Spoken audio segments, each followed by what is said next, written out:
Assalamu alaikum wa rahmatullahi ta'ala wa barakatu. Masoya mabiya kallon shirye-shiryen mu baki ɗaya. A wannan bidiyon na wani yau na zo muku da yadda shahararren mawaƙin mu mai suna Umar M Sharif yake gudanar da live performance video ɗinsa a wurin shagulgulan bukunkuna da yake ziyarta.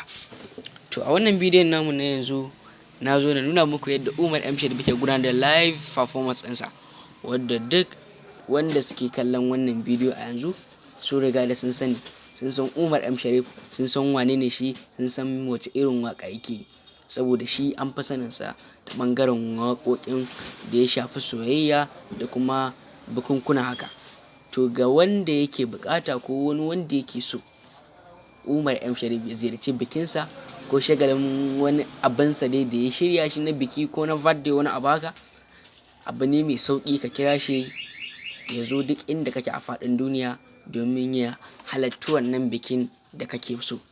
To idan mutum yana buƙatar haka, yana so Umar M Sharif ya kasance da shi a gurin bukunkunansa da shagulgulan bikinsa ko wani abu, za ka iya bibiyar mu a lambar da zan ajiye a ƙasan wannan bidiyo kenan.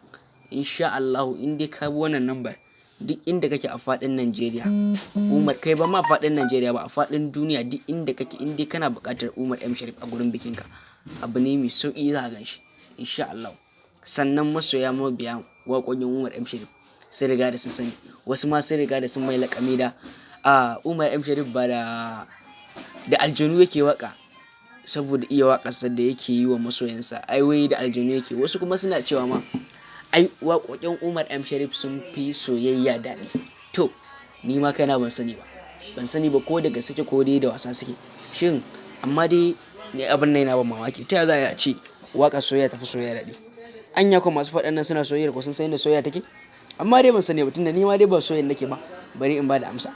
Sannan ga masu cewa Umar M Sharif da aljanu yake waka, to Umar M Sharif shi kadai ne, kawai dai basira ce Allah ya bashi, sai dai mu ci gaba da mai addu'a Allah ya ƙara masa basira da ɗaukaka, Allah ya ƙara masa basira na shiryo mana, na yi mana shahararrun waƙoƙi wanda su ci gaba da nishaɗantar da mu a koda yaushe.